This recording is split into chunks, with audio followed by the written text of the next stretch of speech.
Os pentecostais, os neopentecostais, os carismáticos. A história. Os pentecostais. As primeiras manifestações pentecostais podem remontar até o século XVIII, quando o metodismo foi implantado. Wesley, ao comentar algumas pessoas que entraram em êxtase em um de seus cultos, comentou: essas manifestações podem ou não ser verdadeiras. A origem do pentecostalismo. O primeiro grupo de pentecostais conseguiram sua membresia das igrejas Holiness Wesleyanas, um grupo de metodistas e, em muitos casos, dos grupos renovados, onde elas começaram, batistas, metodistas, presbiterianas. O primeiro grupo enfatizava o falar em línguas estranhas como evidência do batismo no Espírito Santo. Em termos de data, foi provavelmente a abertura do Bethel Bible College em Topeka, Kansas, dirigido por Charles Parham, em outubro de 1900. Em 1º de janeiro de 1901, os alunos deste colégio estavam estudando a obra do Espírito Santo e uma das alunas, Agnes Osman, pediu a seus colegas que lhe pusessem as mãos para que ela recebesse o Espírito. Ela falou em línguas e mais tarde outros estudantes falaram em línguas também. Parham abriu outra escola em 1905 na cidade de Houston, Texas. Foi de lá que William J. Seymour, um aluno negro, ao receber o mesmo dom, tornou-se mais tarde o líder de uma missão no número 312 da rua Azusa, em Los Angeles. No ano de 1906, falar em línguas se tornou comum nessa missão. Pessoas que vinham visitá-la tiveram experiências similares e levaram a mensagem para outros países. Pode-se dizer que a missão da rua Azusa é a mãe do pentecostalismo mundial. Essa missão chamava-se Missão Apostólica da Fé. Este nome durou até 1914, quando foi mudado para Assembleia de Deus. Muitos jovens pregadores e aspirantes a pregadores iam ter com William J. Seymour para receber os dons. Foi assim que Gunnar Wingren e Daniel Berg, os fundadores da Assembleia de Deus no Brasil, tornaram-se pentecostais em 1908. Em 1907, um pastor chamado William Hay Durham recebeu do Seymour os dons. Durham abriu sua própria missão também em Los Angeles. Ficava na North Ave 943. Foi nesta missão que Louis Franciscan, futuro fundador da Congregação Cristã do Brasil, recebeu os seus dons. Os pentecostais no Brasil. O pentecostalismo no Brasil se divide em 3 grupos distintos que surgiram em 3 épocas diferentes. São eles: os pentecostais históricos, que surgiram na primeira década deste século, Assembleia de Deus e Congregação Cristã do Brasil. Os pentecostais da segunda geração, surgidos a partir da década de 50, Igreja Quadrangular, Brasil para Cristo, Casa da Bênção, Deus é Amor e entre outras. E os neopentecostais, surgidos a partir da década de 70, sendo a principal a Universal do Reino de Deus. A origem da Congregação Cristã no Brasil. A Congregação Cristã foi a primeira igreja pentecostal a se instalar no Brasil. Foi fundada no Brasil pelo missionário Louis Franciscan, um italiano nascido em Cavasso Novo, Andini. Veio para os Estados Unidos em 1890. Lá se tornou presbiteriano em 1891. Nessa igreja chegou a ser diácono e, na ausência do pastor, causou distúrbios à fé presbiteriana, indo se batizar por imersão juntamente com outros 18 membros. O irmão de sua igreja batizou-os em 1903, mesmo não sendo ordenado para o ato. Em 1907, recebeu os dons na igreja de William Hay Durham. Nesta mesma igreja, foi-lhe revelado que deveria pregar a colônia italiana, o que fez com presteza. Franciscan visitou a Argentina em setembro de 1909 e em janeiro de 1910. Chegou ao Brasil em março de 1910, na cidade de São Paulo. Através de um contato direto, foi parar em Santo Antônio da Platina, Paraná, onde organizou sua primeira igreja no Brasil, com colonos italianos. Foram 11 ao todo. O crescimento desta igreja foi tímido até o meado dos anos 50. A partir desta data, cresce expressivamente no sul e sudeste do país. Muitas igrejas do interior que professavam a fé presbiteriana foram alvos de renovação por parte dos adeptos da congregação. Interessante anotar o dom de línguas que possuía. Em seu diário ele diz que por suas mãos muitas pessoas conseguiram estes dons, mas acaba entrando em contradição na página 23 do mesmo. Lá ele diz: outra dificuldade que encontrei foi não conhecer uma palavra do idioma português, se achar sem dinheiro e doente. E o dom de línguas que possuía? servia para quê? A origem da Assembleia de Deus no Brasil. Em 19 de novembro de 1910 chegaram ao Brasil 2 pastores. O primeiro era Gunnar Wingren, um ex-pastor batista que fora excluído do ministério pela Igreja Batista de Michigan. O segundo era Daniel Berg, que também fora excluído da Comunhão Batista, depois de receberem os dons de William Seymour e para atender a um sonho de um irmão chamado Adolf Ullgen, vieram para o Brasil. Chegando em Belém de Pará, se apresentaram a Eurico Nelson, um missionário batista no Amazonas. Identificando-se como batistas, ofereceram-se para ajudar no trabalho e pediram hospedagem. Como não tinham carta de recomendação e nem podia ter, pois eram excluídos, o missionário deixou-os usar o porão da igreja como casa. Logo depois, Eurico Nelson precisou viajar para o sul. Essa viagem deu oportunidade para que os 2 recém-chegados pedissem ingresso na igreja, declarando-se membros de uma igreja nos Estados Unidos. Wingren declarou sua condição de pastor e a igreja recebeu-os com alegria. Como não sabiam falar português e nem os membros inglês, com exceção de um, tudo ficou muito fácil. Nota-se uma certa desonestidade em como eles conseguiram a entrada na igreja. Primeiro, que não falaram que eram membros excluídos. Depois, porque não esperaram a volta do pastor titular, que naquele tempo tinha que fazer a viagem de Belém de Pará ao sul de navio e levaria meses para voltar. Os 2 foram mais desonestos ainda quando começaram a fazer cultos no porão da igreja. Só alguns membros eram convidados e as reuniões começavam após o término dos cultos regulares da igreja. Nessas reuniões havia estranhas línguas e estranhos ruídos. Alguns membros da igreja começaram a adotar as ideias dos falsos irmãos, aumentando o número e chegando ao ponto de haver manifestações pentecostais numa reunião de oração da igreja. O evangelista Raimundo Nobre convocou, com o apoio da maioria dos diáconos, uma sessão extraordinária e os adeptos de Wingren e Berg foram excluídos. Ao todo foram 13 pessoas excluídas. No meio deles estava o moderador da igreja, substituto direto de Eurico Nelson, José Plácido da Costa, homem culto e o provável tradutor das mensagens pentecostais nas reuniões do porão. A igreja contava com 170 membros. Assim, é estranho que o historiador pentecostal Emílio Conde diga que a minoria excluiu a maioria.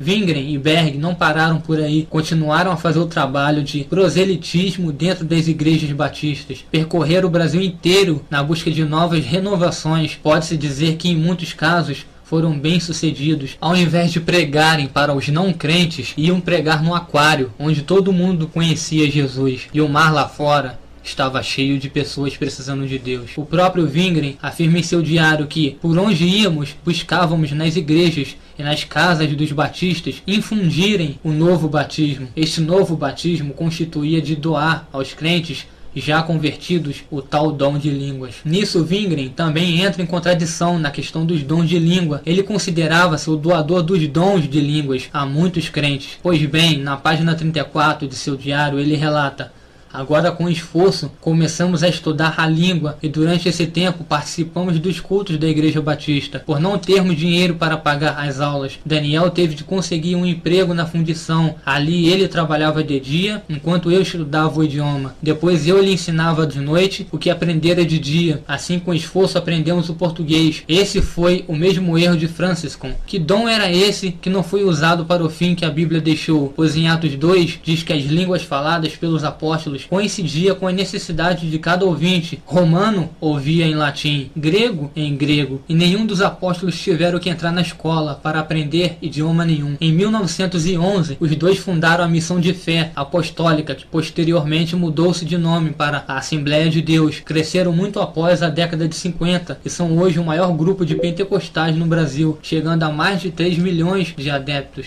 A origem dos pentecostais na segunda geração. A partir de 1950, multiplicou-se o número de denominações pentecostais. Esse fato deve-se principalmente pelas incentivadas cruzadas nacionais de evangelização que percorreram todo o país. Usavam-se tendas como templos improvisados e grandes anúncios nas rádios da época. Esse período é conhecido como a segunda geração de pentecostais. Foi assim que nasceu a Igreja do Evangelho Quadrangular. Ela foi fundada no Brasil pelo missionário americano Harold Williams em 1953, na cidade de São Paulo. Foi inovadora em alguns pontos cruciais do pentecostalismo. Não eram tão intransigentes no uso da roupa e do cabelo como os assembleianos e os da congregação cristã. A febre do pentecostalismo estava toda nessa época. Em 1956, o ex-pastor assembleiano e depois quadrangular Manuel de Melo iniciou uma divisão nestas duas igrejas. Dessa divisão surgiu a igreja O Brasil para Cristo. Esta igreja foi um pouco mais rígida que a quadrangular e um pouco menos exigente que a Assembleia. Seu crescimento foi espantoso. Na época áurea de Manuel de Melo, ele chegou a ordenar mais de 300 pastores num só dia, a maioria ex-presbíteros da Assembleia de Deus. Chegaram a ter o maior templo protestante no Brasil, na cidade de São Paulo. Seus programas de rádio eram largamente ouvidos em todo o país. Chegaram a ter mais de 1 milhão de membros. Na última pesquisa feita, o número foi de 197 mil. Com a morte do missionário, o trabalho deixou de ter o crescimento expressivo que marcou seu início. Tem perdido muitos membros para as divisões das assembleias e para os neopentecostais. As igrejas pentecostais continuaram a rachar. Em 1960 surgiu a Igreja Nova Vida, no Rio de Janeiro. O missionário David Martins Miranda, que tem origem assembleiana, deixou-a e fundou a Igreja Deus é Amor em 1962. Esta igreja ainda está em ascensão, cresce muito entre a população mais carente do país. O fato de seu fundador e líder ainda estar vivo ajuda muito a sua propagação. Seus programas de rádio têm grande audiência na camada mais pobre e principalmente nos moradores da zona rural. Muito parelha a esta igreja em doutrinas e costumes. A igreja Só o Senhor é Deus e tem como fundador o missionário Miranda Leal, que diz ser primo de Davi Miranda. Esta igreja, que tem a sua sede em Maringá, no Paraná, e seus templos, quando construídos por Miranda Leal, têm a forma de uma arca, como a de Noé. Em 1964 surge a Casa da Bênção, fundada pelo missionário Doriel de Oliveira. É quase inexpressiva nas cidades de pequeno porte, mas é bem representada nos grandes centros. Esta igreja até hoje costuma usar tendas improvisadas como templos para iniciar seus trabalhos. Os neopentecostais. Neopentecostalismo é o nome que se dá aos pentecostais da terceira geração. São assim chamados porque diferem muito dos pentecostais históricos e dos da segunda geração. Realmente é um novo pentecostalismo. Não se apegam à questão de roupas, de televisão, de costumes, e tem um jeito diferente de falar sobre Deus. Dualizam o mundo espiritual, dividindo-o entre Deus e o diabo. Para eles, o mundo está completamente tomado por demônios e é sua função expulsá-los. Pregam a prosperidade como meio de vida. Pobreza é coisa de Satanás. Doença só existe em quem não acredita em Deus, e sua origem é o demônio. Seus cultos são sempre emotivos, objetivando uma libertação do mundo satânico. Em muitos pontos pode-se dizer que suas doutrinas são bem parecidas com as doutrinas das religiões orientais, tais como Seicho Noé, hinduísmo e budismo. Para eles, o crente não pode sentir dor, ser pobre ou estar fraco. Este movimento começou no início da década de 70.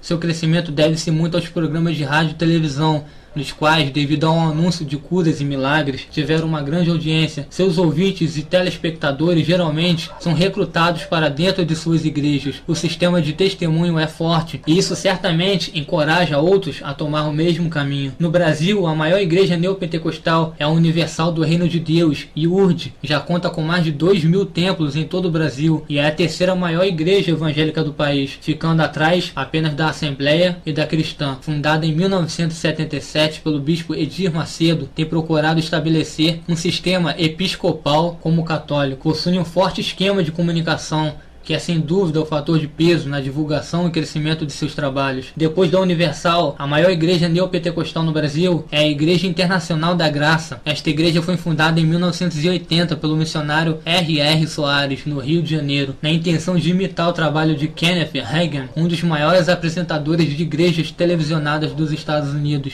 Soares investe muito na apresentação de seus programas. Outra igreja forte no ramo neopentecostal é a Renascer em Cristo, que trabalha principalmente com a camada alta da sociedade. Há pouco tempo quase comprou uma rede de televisão. A tendência é crescer. Seu fundador se autodeclarou apóstolo. As divisões do pentecostalismo. Os pentecostais alegam que o aparecimento do Espírito Santo dentro das igrejas surgiu como uma resposta de Deus ao modernismo teológico. Quer dizer que o Espírito Santo tinha sumido das igrejas por quase 2.000 anos? Poucos sabem quando afirmam uma coisa dessas, que quando os pentecostais estavam renovando os trabalhos batistas batistas no começo do século. Estes mesmos crentes frios batistas estavam dando suas vidas em campos missionários de todo o mundo. Antes de dividir as igrejas de Jesus, seria bom que lessem Provérbios 6:19. A testemunha falsa que profere mentiras e o que semeia contendas entre irmãos. Os batistas renovados. A renovação das igrejas batistas no Brasil como denominação começou no ano de 1958. Desde esta data até o ano de 1965, quando realmente houve a divisão, muitas reuniões foram feitas no intuito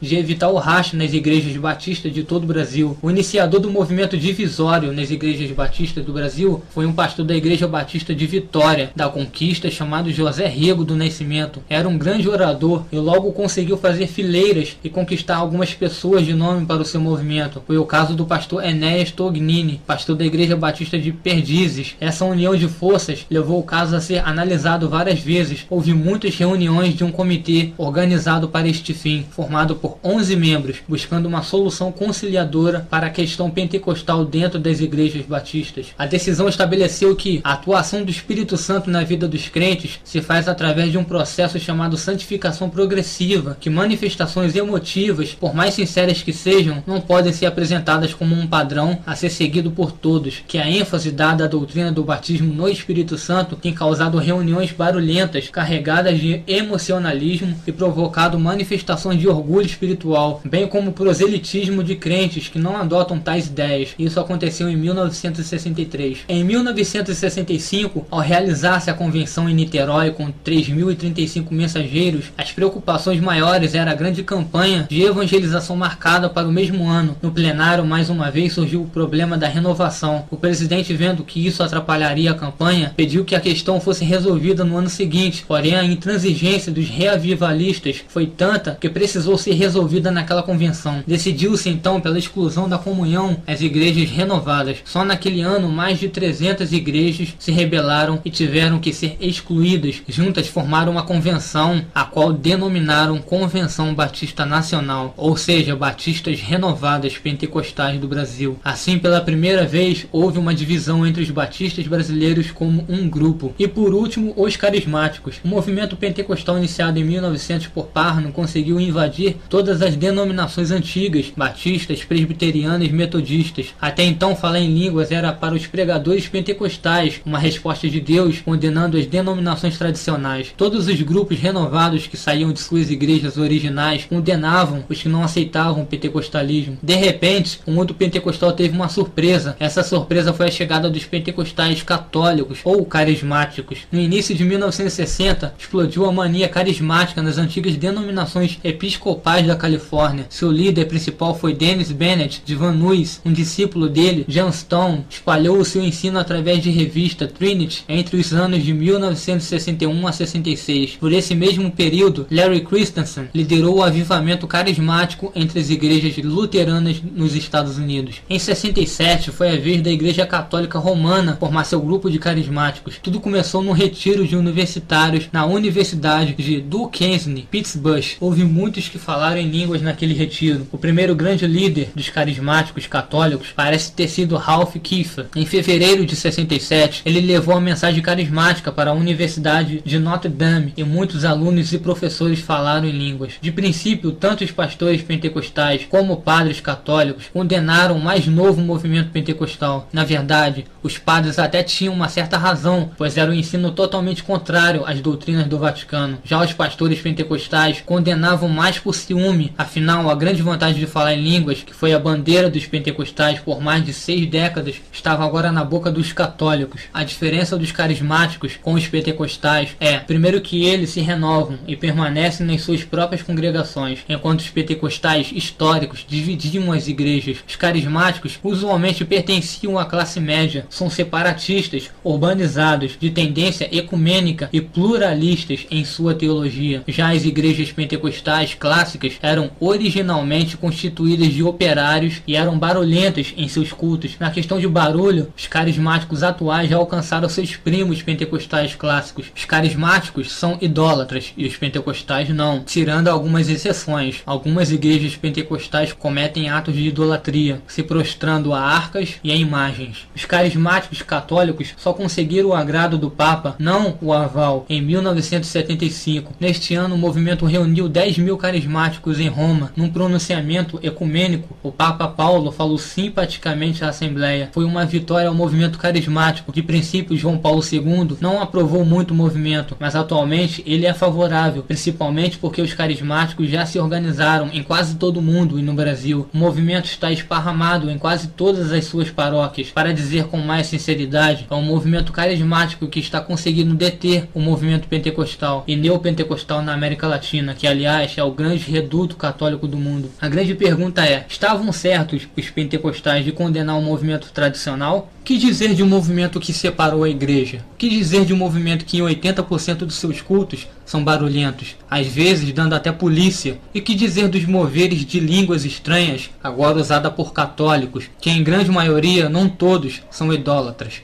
Não condeno todos os pentecostais e nem todos os católicos, mas me encho de orgulho quando membros dessas denominações vivem e pregam o evangelho correto de Cristo. Já vi católicos na internet vídeos de pregações em que eles não adoravam imagens. Já vi pentecostais que não concordam com bagunça e não usam de balbuciar de sons. A questão novamente é: os cristãos precisam ler mais a Bíblia.